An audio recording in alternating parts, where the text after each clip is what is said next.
Hi friends, నిన్నటిదాకా global మ్యాగజైన్ల cover పేజీలపై వెలిగిపోయిన ఒక అపర కుబేరుడు ఒక్క రాత్రిలోనే మోస్ట్ వాంటెడ్ క్రిమినల్స్ లిస్టులోకి చేరిపోయాడు.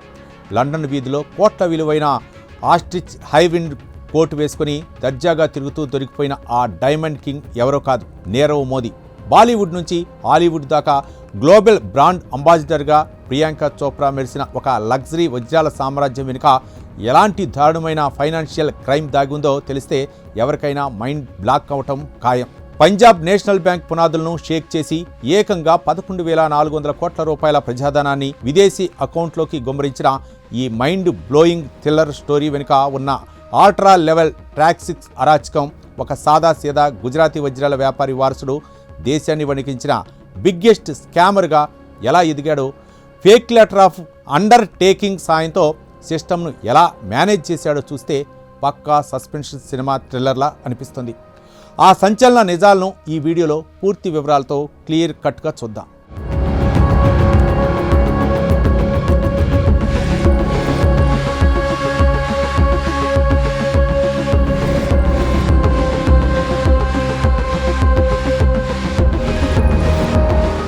గుజరాత్లోని పాలన్పూర్ ప్రాంతంలో 1971 ఫిబ్రవరి 27న జన్మించిన నీరవ్ మోదీకి జేమ్స్ బిజినెస్ పుట్టుకతోనే బ్లడ్లో వచ్చింది. ఇక వీరి తాత కేశవ్లాల్ మోదీ 1920 కాలంలోనే సింగపూర్ వరకు ఈ వజ్రాల నెట్వర్క్ను విస్తరించారు. ఆ తర్వాత నీరవ్ తండ్రి దీపక్ మోదీ బెల్జియం దేశంలోని ఆంట్వేర్స్ నగరానికి తన కాపురం మార్చాడు. ఆంట్వేర్స్ నగరాన్ని గ్లోబల్ డైమండ్ క్యాపిటల్ అని పిలుస్తారు. ఎందుకంటే ప్రపంచంలో జరిగే 85% రఫ్ డైమండ్స్ ట్రేడింగ్ అక్కడ మాత్రమే జరుగుతుంది. నీరవ్ మోదీ చైల్డ్హుడ్ అంతా బెల్జియంలోనే గడిచింది. యుఎస్లోని ఒక టాప్ యూనివర్సిటీలో చదువు మధ్యలోనే ఆపేసి 1989లో ముంబైలోని తన మేనమామ మెహుల్ చోక్సీ దగ్గరకు ల్యాండ్ అయ్యాడు. ఈ మెహుల్ చోక్సీ ఎవరో కాదు, గీతాంజలి జేమ్స్ అధినేత, నక్షత్ర, గిలీ లాంటి బ్రాండ్స్ వెనుక ఉన్న అసలు కింగ్ పిన్. ముంబైలో అడుగుపెట్టిన నీరవ్ మోదీ తన మేనమామ అండర్లో దాదాపు 9 సంవత్సరాల పాటు వజ్రాల ఇంపోర్ట్ ఎక్స్పోర్ట్ రంగంలో పూర్తి మెళకువలు నేర్చుకున్నాడు. ఆ తర్వాత 1999లో 5 స్టార్ డైమండ్స్ పేరిట సొంతంగా బిజినెస్ స్టార్ట్ చేసి బెల్జియం, యూకే, యుఎస్ మార్కెట్లకు విస్తరించాడు.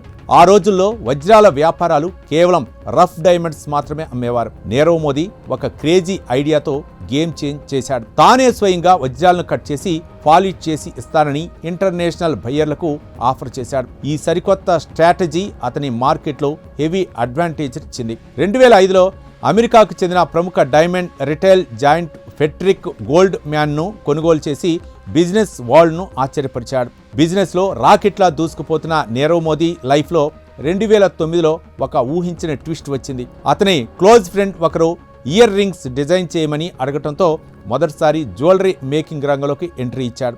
ఆ డిజైన్ సూపర్ హిట్ అవడంతో 2010లో ఒక సంచలనాత్మక ఎక్స్పెరిమెంట్ చేశాడు. హైదరాబాద్ గోల్కొండ గనుల నుండి సేకరించిన అత్యంత ఖరీదైన వజ్రాలతో ఆస్ట్రేలియా గనుల పింక్ డైమండ్స్ను మిక్స్ చేస్తూ గోల్కొండ లోటస్ నెక్లెస్ రూపొందించాడు. ప్రఖ్యాత క్రిస్టియన్ ఆక్షన్ హౌస్ హాంకాంగ్లో నిర్వహించిన వేలంలో ఈ నెక్లెస్ ఏకంగా 16,29,00,000 రూపాయలకు అమ్ముడుపోయింది. క్రిస్టియన్ క్యాట్లాగ్ కవర్ పేజీపై చోటు దక్కించుకున్న ఫస్ట్ ఇండియన్ జ్యువెలరీ డిజైనర్గా నీరవ్ మోదీ హిస్టరీ క్రియేట్ చేశాడు. ఈ గ్లోబల్ సక్సెస్ ఇచ్చిన ఇమేజ్తో 2010లో తన సొంత పేరుతోనే ఒక ఇంటర్నేషనల్ లగ్జరీ బ్రాండ్ లాంచ్ చేసి ఢిల్లీ డిఫెన్స్ కాలనీలో మొదటి ఫ్లాగ్షిప్ స్టోర్ ఓపెన్ చేశాడు. ఆ తర్వాత ముంబై కాలాఘట్ ప్రాంతంలో పాటు న్యూయార్క్, లండన్ నగరాల్లో 17 లగ్జరీ బొటిక్స్ తెరిచాడు. New York Madison Avenue store grand ఓపెనింగ్కు అప్పటి అమెరికా ప్రెసిడెంట్ డొనాల్డ్ ట్రంప్ కుమారుడు డొనాల్డ్ ట్రంప్ జూనియర్, అతని వైఫ్ వెనెస్సా ట్రంప్ ఇచ్చేశారు. Hollywood, Bollywood glamour icons Lisa Haydon, Nimrat Kaur ఈ హై ప్రొఫైల్ ఈవెంట్లో సందడి చేశారు.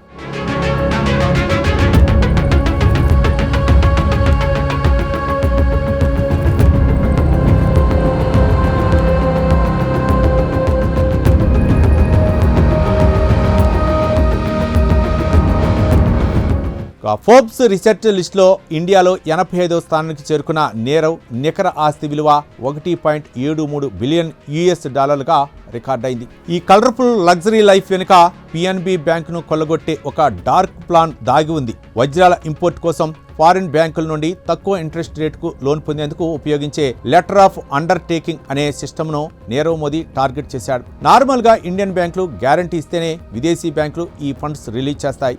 ఈ గ్యారంటీ ఇవ్వడానికి ఇండియన్ బ్యాంకులు వ్యాపారుల దగ్గర నుండి అంతే విలువైన 100% సెక్యూరిటీని, ప్రాపర్టీని తాకట్టు పెట్టుకుంటాయి.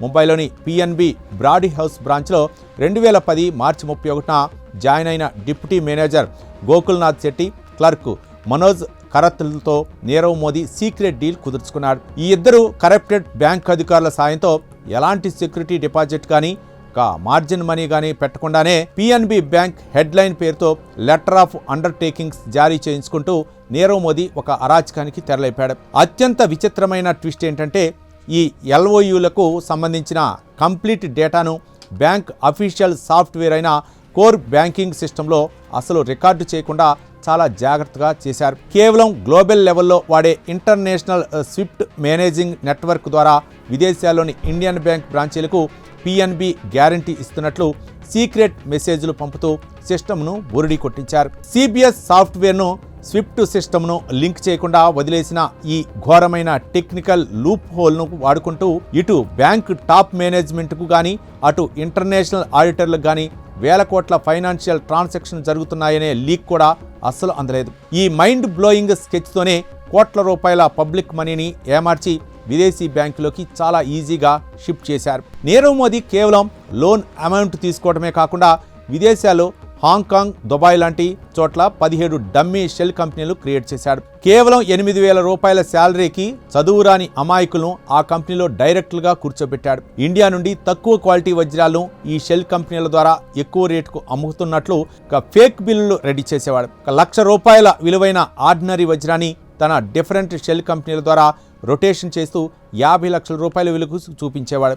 ఆ నకిలీ ఇన్వాయిస్ల ఆధారంగా పిఎన్బి నుండి ఎల్ఓయూలు పొంది విదేశీ బ్యాంకుల నుండి వచ్చిన 50 లక్షల రూపాయలను తన పర్సనల్ అకౌంట్లోకి మళ్లించేవాడు. ఈ అక్రమ సామ్రాజ్యం 2017 మే 31న deputy manager Gokulnath Shetty retired అవడంతో ఒక్కసారిగా కొలాప్స్ అయింది. అతని ప్లేస్లోకి వచ్చిన కొత్త మేనేజర్ దినేష్ భరద్వాజ్ దగ్గరకు నీరవ్ మోదీ కంపెనీ ప్రతినిధులు 323 కోట్ల రూపాయల కొత్త ఎల్ఓయూ కోసం అప్రోచ్ అయ్యారు. కొత్త మేనేజర్ రూల్స్ ప్రకారం సెక్యూరిటీ అడగడంతో పాత అలవాటు ప్రకారం తాము ఎప్పుడూ సెక్యూరిటీ ఇవ్వమని, రికార్డ్ చెక్ చేసుకోమని తామాషాగా పలికారు. కొత్త మేనేజర్ సిస్టమ్ ఓపెన్ చేసి వెతికితే ఎలాంటి రికార్డులు కనిపించకపోవడంతో షాక్ తిని హెడ్ ఆఫీస్కు రిపోర్ట్ చేశాడు. అలా 11,400 కోట్ల రూపాయల హిస్టారికల్ స్కామ్ బయటపడింది. అప్పటికే 2018 జనవరి 1న నీరవ్ మోదీ ఫ్యామిలీతో సహా దేశం దాటేశాడు. ఈ స్కామ్ బాంబ్ పేలటంతో దేశవ్యాప్తంగా షేర్ మార్కెట్ కుప్పకూలింది. పిఎన్బి షేర్ వాల్యూ ఒక్కసారిగా 20% పడిపోవడంతో ఇన్వెస్టర్లకు 877 కోట్ల రూపాయల నష్టం వాటిల్లింది.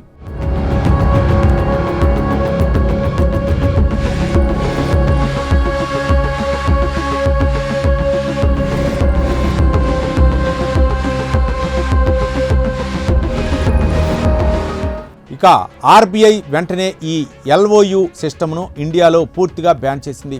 సిబిఐ, ఈడీ రంగంలోకి దిగి నీరవ్ మోదీకి చెందిన 5,100 కోట్ల రూపాయల విలువైన ఆస్తులను అటాచ్ చేశాయి. ముఖేష్ అంబానీ బంధువు విపుల్ అంబానీతో పాటు పిఎన్బి ఉద్యోగులను పోలీసులు అరెస్ట్ చేశారు. ఇంటర్పోల్ 2018 జూన్ 2న నీరవ్ మోదీపై రెడ్ కార్నర్ నోటీస్ జారీ చేసింది. చివరికి బ్రిటిష్ ఇన్వెస్టిగేటివ్ జనరల్ మిక్ బ్రౌన్ లండన్ వీధుల్లో నీరవ్ మోదీని స్పాట్ చేసి వీడియో తీయడంతో అతని కరెంట్ లొకేషన్ రివీల్ అయింది. లండన్లోని అత్యంత costly centre point tower luxury అపార్ట్మెంట్లో నివసిస్తున్న నీరవ్ మోదీని 2019 మార్చి 20న లండన్ పోలీసులు అరెస్ట్ చేసి వాన్స్వర్త్ జైలుకు తరలించారు. వెస్ట్ మినిస్టర్ కోర్టులో జరిగిన సుదీర్ఘ లీగల్ బ్యాటిల్లో నీరవ్ మోదీ డిఫెన్స్ లాయర్లు అతని మెంటల్ హెల్త్ బాగోలేదని, ఇండియాలో జైలు కండిషన్స్ సరిగ్గా ఉండవని రకరకాల డ్రామాలు ప్లే చేశారు. భారత ప్రభుత్వం ముంబై ఆర్డర్ రోడ్ జైల్లోని barrack number 12 hi tech special cell వీడియోను బ్రిటిష్ కోర్టుకు సబ్మిట్ చేసి స్ట్రాంగ్గా కౌంటర్ ఇచ్చింది.